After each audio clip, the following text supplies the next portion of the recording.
Seorang penjelajah gua tewas setelah 26 jam terjebak di dalamnya.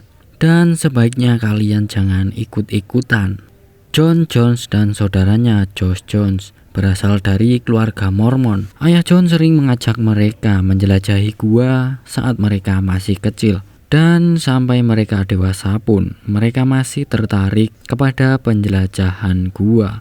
Pada hari itu, John yang berusia 26 tahun dan adiknya memutuskan untuk mengunjungi Gua Nativati di Utah, Amerika Serikat. Gua Nativati adalah gua hidrotermal yang ditemukan pada tahun 1960 oleh penjelajah gua yang bernama Dale Green. Bentuk di dalam gua ini seperti labirin dan berkelok-kelok dan berliku-liku dan berlorong-lorong sempit dengan panjang lebih dari 400 meter dengan kedalaman hingga 44 meter. Gua ini diberi nama Nativati karena banyaknya tanah liat di dalamnya. Oh, tak kira banyak lem pasta di sana, Bang. Dari tahun 1999 hingga 2004, sebenarnya terdapat 6 kasus orang yang terjebak di berbagai celah sempit di dalam gua ini. Maka dari itu gua ini sempat ditutup pada tanggal 24 Mei 2006.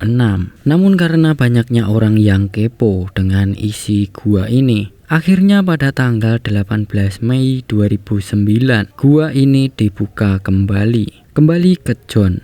Bro ini sebenarnya memiliki banyak pengalaman dalam menyelusuri lorong-lorong sempit, tetapi dia melakukan semua itu saat masih remaja, yang tentunya badannya masih kurus dan tinggi dan langsing. Waktu naas itu dimulai pada tanggal 24 November 2009 sekitar pukul 8 malam. John dan adiknya Josh serta 9 teman lainnya turun ke dalam gua Nativati, dan ternyata mereka semua belum pernah menjelajahi gua ini sebelumnya. Artinya apa, Wir? Tamat, Bang. Pada awalnya semuanya berjalan lancar. 11 orang itu terbagi menjadi 2 kelompok. Satu kelompok menjelajahi gua terbesar di gua tersebut. Sementara kelompok yang lain yaitu John dan Josh dan 2 orang teman lainnya, mereka memutuskan untuk menelusuri lorong sempit yang sulit di lubang yang bernama Bird Canal. John pergi terlebih dahulu.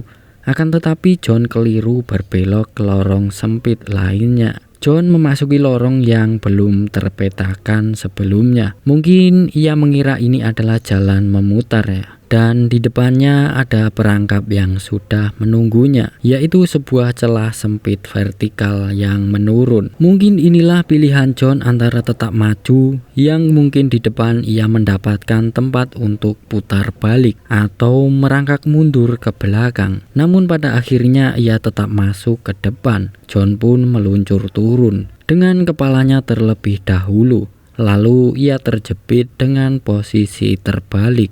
Kadang mundur itu lebih baik daripada majunya sakit ya bro. Dan tangannya John ini berada di samping tubuhnya dengan posisinya yang seperti itu. Sudah jelas dia sangat kesulitan untuk bergerak di lorong sempit yang berukuran sekitar 25 kali 45 cm itu. Kemudian John berteriak kepada adiknya yang merangkak mengikutinya bahwa ia terjebak. Josh merangkak dan menggeliat menghampiri posisi John. Kemudian ia mencoba menarik kakaknya dengan kakinya, tetapi semua usahanya itu sia-sia. Josh segera naik ke permukaan, lalu ia menelpon layanan darurat. Dalam hitungan jam, puluhan penyelamat tiba di lokasi kejadian. Mereka pun mengatur strategi untuk penyelamatan. Namun tugas penyelamatan ini menjadi rumit karena kondisi di lapangan bahwa hanya cukup 1 orang yang dapat bekerja di lorong sempit itu. Ini sebenarnya lorong atau lapangan, Bang? Bacot.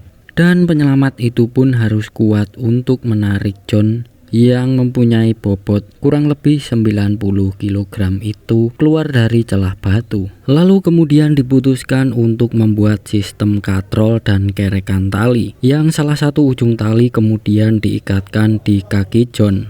Lalu secara terpisah para penyelamat akan menarik tali secara bersamaan. Di usaha penarikan yang pertama ini, sistem mereka mengalami kegagalan kerja dan mereka harus memperbaikinya. Tim penyelamat sempat berhasil menghubungkan John dengan istrinya lewat telepon dan ia dapat berbicara dengan istrinya yang saat itu berada di permukaan. Kemudian 8 orang mulai menarik tali secara bersamaan dan berhasil menarik John sedikit. Namun usaha ini cukup menyakitkan bagi John. Maka para penyelamat harus menghentikan usaha mereka untuk memberi John waktu menghela nafas. Untuk ketiga kalinya, tim penyelamat berhasil menarik John cukup tinggi. Dia sempat melihat kaki John sudah membiru, yang itu disebabkan oleh darah yang tak terpompa ke kakinya. Dan penyelamat terdekat juga dapat melihat wajah John. Matanya merah karena tubuhnya terlalu lama terbalik dan wajahnya kotor.